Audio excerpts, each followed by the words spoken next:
Good evening, and hello this week.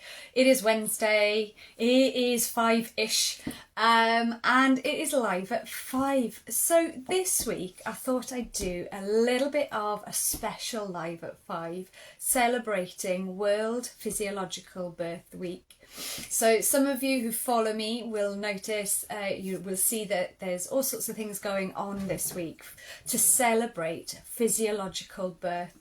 So I thought that I'd answer some of the questions that I've historically had about physiological birth, all in one place. So the first one, what is physiological birth? What do we mean when we're talking about physiological birth? Physiological birth is the birth that nature intended. So how does it work in nature?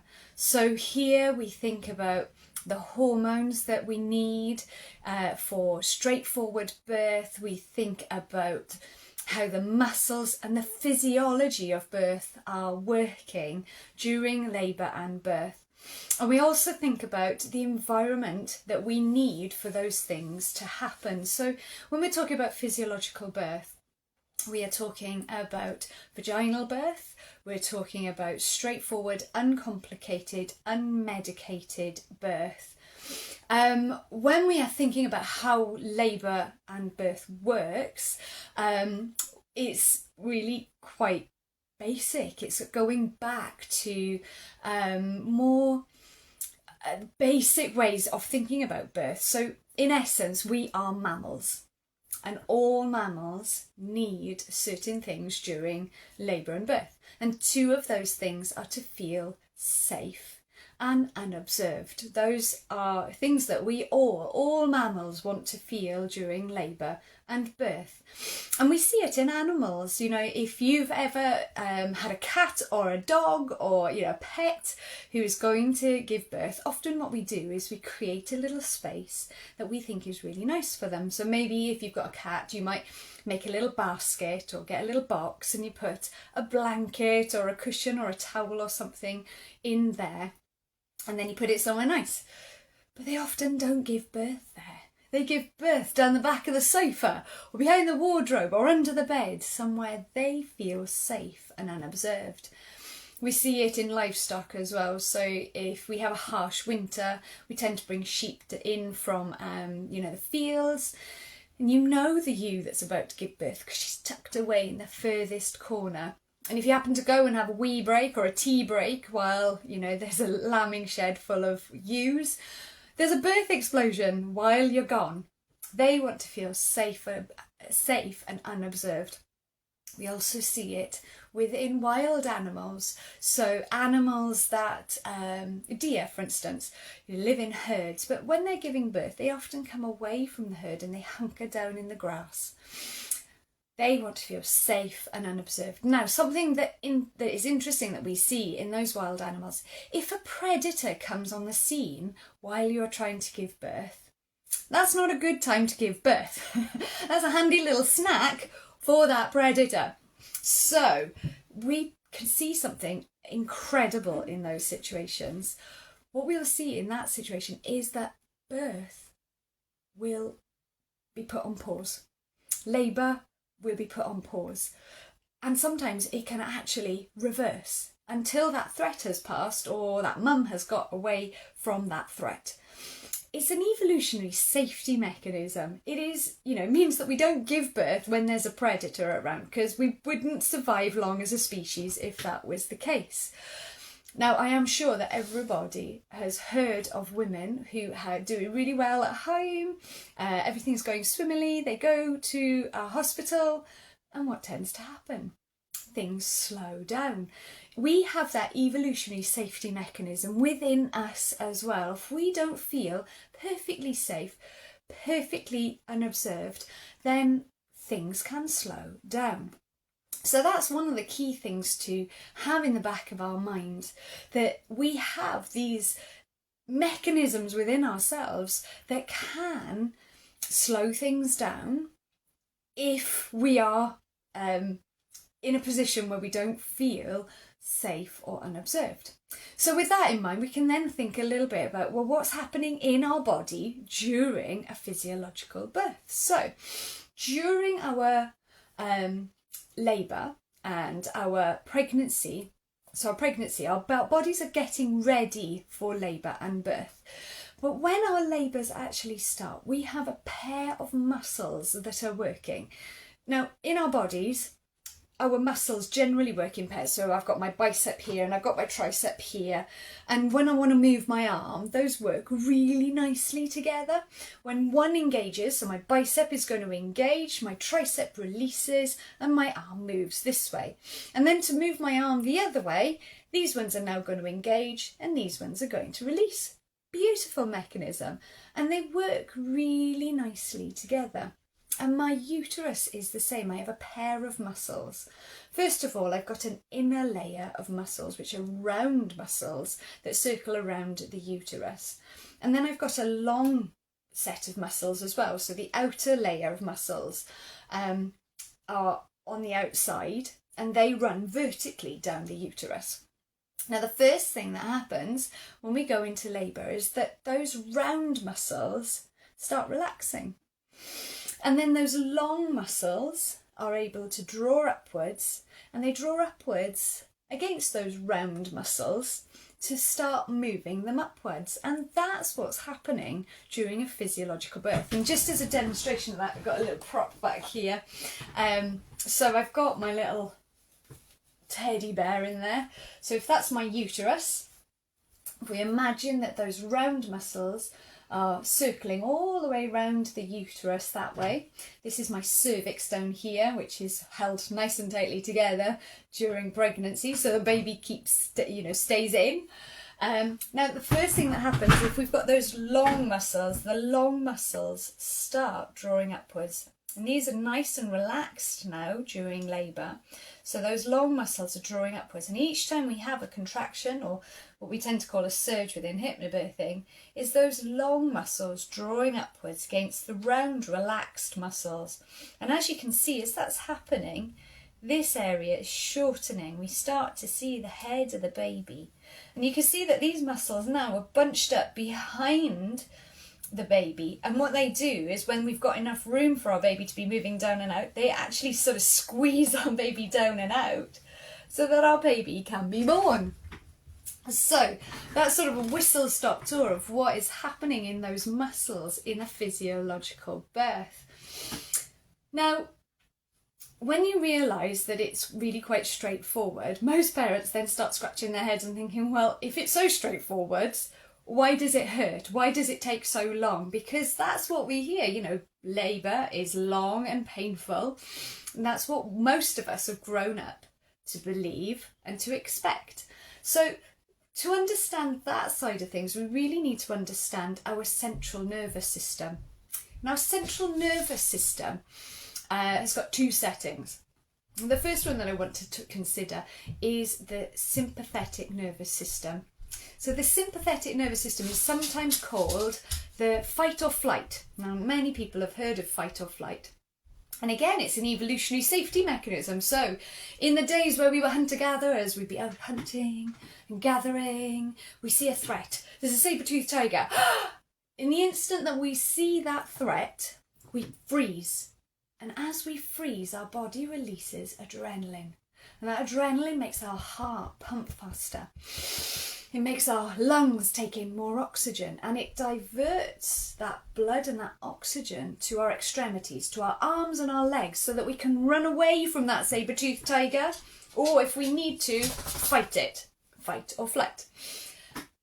That's great if we've got a threat, if we've got a saber-toothed tiger, but it's not so great if we're in labour. Because if we're in labour, our uterus is not needed for running away or for fighting. So what happens is that those round muscles that I was mentioning earlier, those round muscles clamp down. They go, nope, not going anywhere. It's not safe to have my baby right now. Those long muscles are still trying to do their thing, but now they're trying to do their thing against muscles that don't want to move. They're not relaxed, they're not moving. So you get that conflict of those muscles. But also those long muscles are now trying to work with reduced blood flow and oxygen because our uterus is not needed for running away or fighting. So the blood and oxygen is diverted to our arms and our legs and away from those uterine muscles. Now, muscles that work without oxygen or a good oxygen supply build up something called lactic acid. And many of you who do exercise and things know that lactic acid in our muscles leads to cramp. And that is now what we've got, those long muscles drawing up against the round muscles that don't want to move, but now trying to work with less oxygen going to them. They're building up lactic acid, they're building up that feeling of cramp. So we've now got a labour that is not progressing and is not comfortable, and that is what many people experience. But on the other side, we've got something called our parasympathetic nervous system, and this is the system of calm, the system of equilibrium. This is the system that most of us are in most of the time, and it's a pretty lovely place to be. But in labour, if we're in our parasympathetic nervous system, we release a cocktail of hormones that is there to make labour swift, comfortable, optimal. Everything's working at optimal levels. Now, in that cocktail of hormones is a fantastic hormone called oxytocin, and if you've watched any of my videos or any lives or anything, I'm always talking about oxytocin. Oxytocin is the hormone of love. It's the hormone that we produce when we fall in love. When we think about the other person, we get that little whew, that's oxytocin. When we make love, we release loads of oxytocin, particularly when we orgasm. Loads and loads of oxytocin released. And during labour, we produce loads of oxytocin. And that is taken up by those uterine muscles. And it makes those surges more effective, more efficient.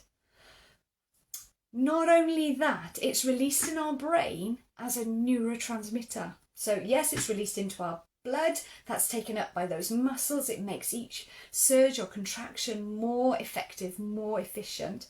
But it's also released in our brain as a neurotransmitter. And when it's released in our brain, that triggers the reward centres of our brain and releases beta endorphins. Now, you've probably heard about beta endorphins or endorphins. They're our body's own painkiller. And depending on the research you read, it's either 10, 20 or 200 times more powerful than morphine. But even whichever way you look at it, that's pretty awesome. And we release that naturally if our parasympathetic nervous system is in control during labour and birth. So we have this cocktail of hormone which ensures that our labour can be straightforward, it can work optimally, and it is effective and also comfortable as well. So if our parasympathetic nervous system is in control, labour unfolds in a straightforward manner in the vast majority of cases. Now, when we get to this point, we have to start thinking, well, why? If we've got this system in place, why don't we hear of more people having straightforward, comfortable labours? Why are we so different from all of the other mammals on the planet? Because let's face it, we don't see sheep demanding gas and air, and we don't see cats asking for an epidural, for instance. So why are they so different to us? Why are we so different from all the other mammals? And the key thing is this: our thinking brain. We get in our own way. We can create a fight or flight system just by imagining it. I mean, we can trigger those fight or flight responses just by imagining it. And we all do this. How do we feel the day before we have an interview, or just before an exam or a test or an audition? Our heart is going like the clappers. Our breathing might be a bit erratic. All of these are signs that we've triggered our fight or flight system. Nothing is threatening us. but our brain has created that response. Now, if we are fearful of birth, that is enough to trigger that fight or flight and trigger that adrenaline. We cannot produce oxytocin at the same time as producing adrenaline. So as soon as we've triggered that adrenaline, that system that I was just talking about does not work optimally, does not work in that straightforward manner. And so anything that is going to create that adrenaline release is going to have an effect on our labour and birth. So physiologically, we have everything in place to ensure that labour is swift and comfortable for the vast majority of us birthing our babies. Now, when we're thinking about how do we ensure that we can have a physiological birth, that's the next thing that we need to be thinking about in this week of World Physiological Birth Week. Because knowing that the system is there and is able to work for the vast majority of us is not enough. Because there are environmental factors that can affect which system we're in, whether we're in our parasympathetic or whether we're in our sympathetic. So if we've triggered our fight or flight. And that is what we really want to be considering. How can we ensure that if our body is able, and the vast majority of us are, and just as a rough estimate, the World Health Organization estimates that 9 out of 10 of us can have straightforward birth. That's not what we see in any of the statistics around the globe, but that's what we estimate, that 9 out of 10 of us can have straightforward physiological birth. How can we ensure that that is going to happen, or is in it, give it the best chance for it to happen? So for that, really, we need to have a think about 3 different things. Where our baby is born, when our baby is born, and who is with us when we are having our baby. And these are key things that, if you would like to have a physiological birth, that you need to consider. So first of all, where is baby born? Now, thinking about those hormones that we were talking about earlier, for us to be in our parasympathetic nervous system, we need oxytocin. Oxytocin, as well as being the hormone of love, is also known as the shy hormone. It doesn't like to just pop out. If you consider the environment that most of us desire to create our babies, that is a similar environment to the one that we desire to give birth to our babies. So if you think about most of us, when we are creating our babies, when we are making love, when we are having intimate time with people that we love, we generally do not want an audience. We generally want to be in a place where we feel safe and where we feel unobserved. And those are the same things that we generally desire when we are having our babies as well, when we're giving birth. So when you're thinking about place of birth, it's really important to think, where do you feel safe and unobserved? And for many people, being in your own home environment is actually really, really beneficial, because we are the masters of our domain when we're in our home. We have got privacy. We are, we're in a better position to ask questions if we want to ask questions. We've got everything that we like in our own homes. We've got food, we've got space, we've got privacy, we've got our partner if we want them there. So for many of us, being in our own home environment is somewhere that we are going to be able to relax and produce the oxytocin, as well as all of the other hormones that we produce in that cocktail of hormones. But being in our own home environment is actually massively beneficial.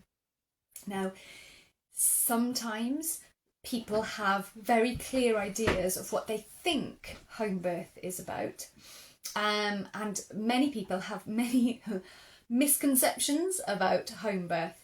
But I urge you that if you are wanting to have a physiological birth, look into place of birth carefully. It is not as simple as knowing that being in a hospital is safer than anywhere else. If you look at the research, if you look at information, for many of us, that is just not the case. So do not discount it out of the ballpark and just have a look.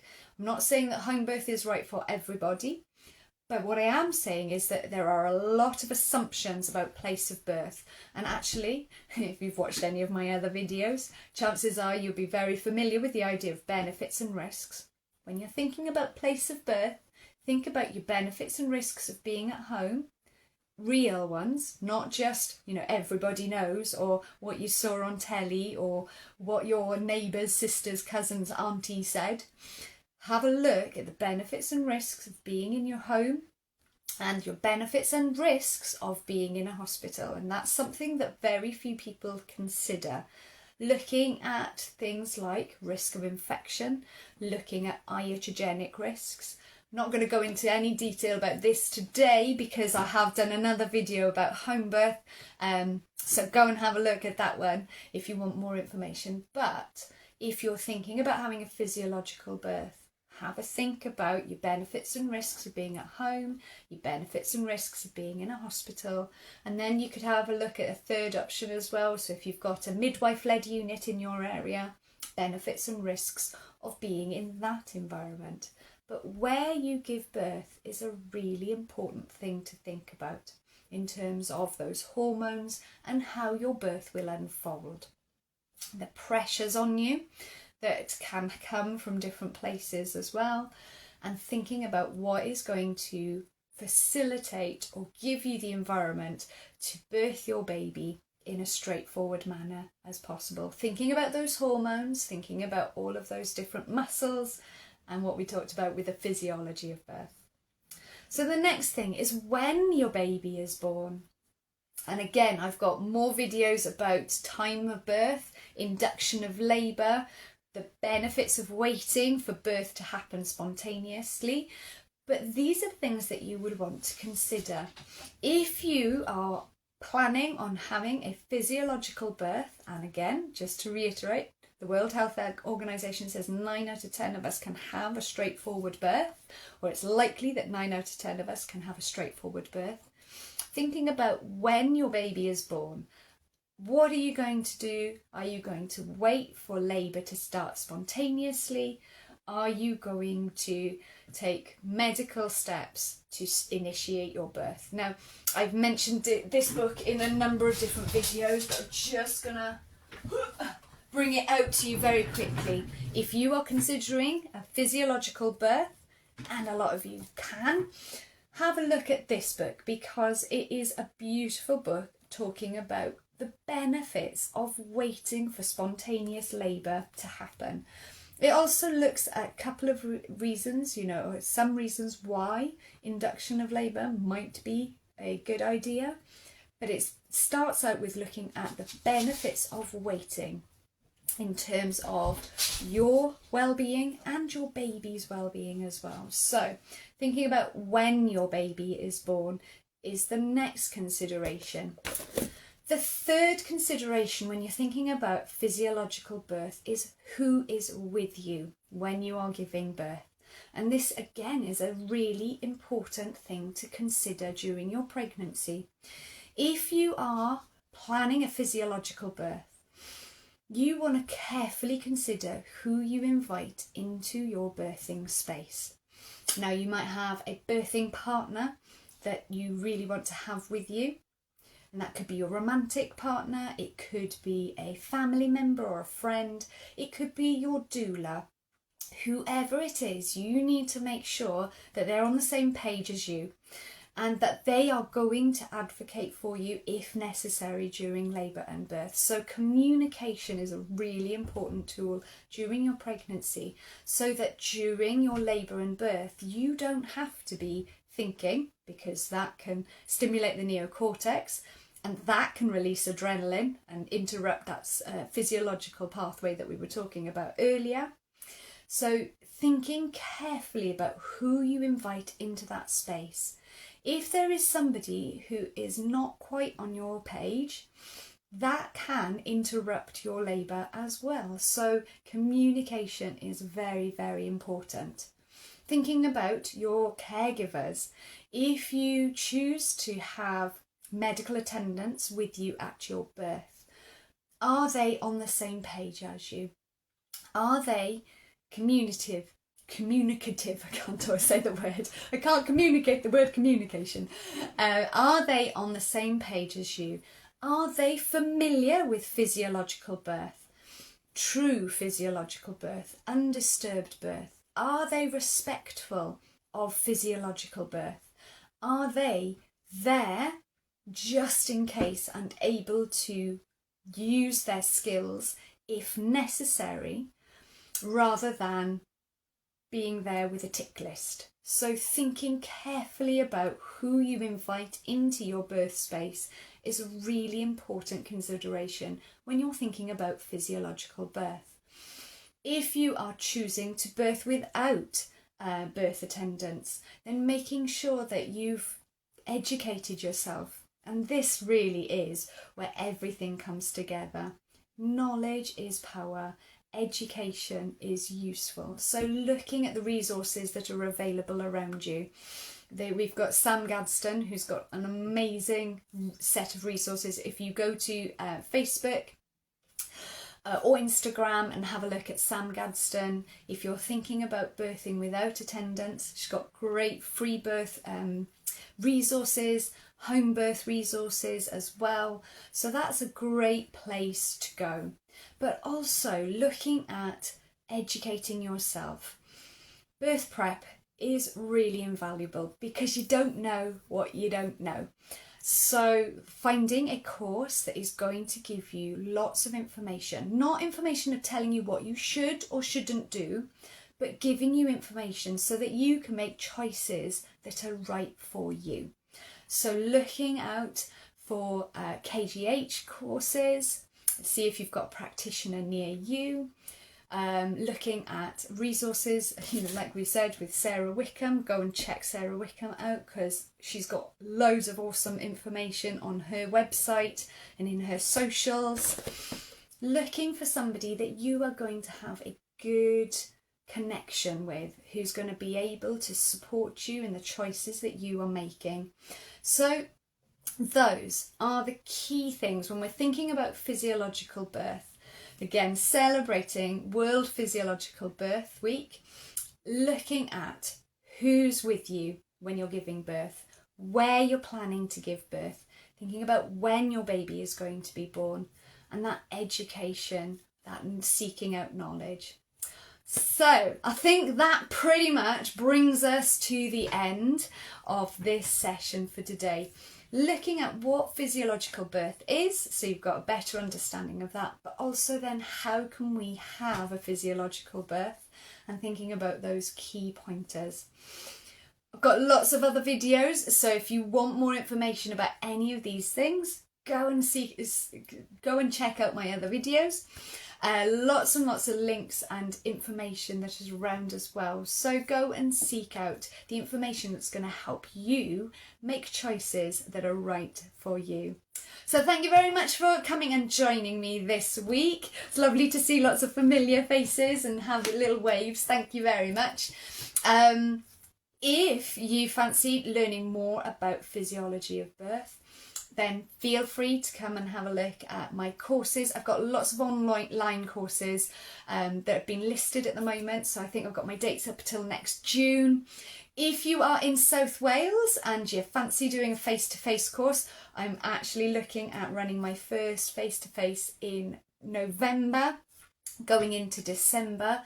So get in touch if you want some information about that. So thank you very much for joining me, and I will see you again next week. Bye.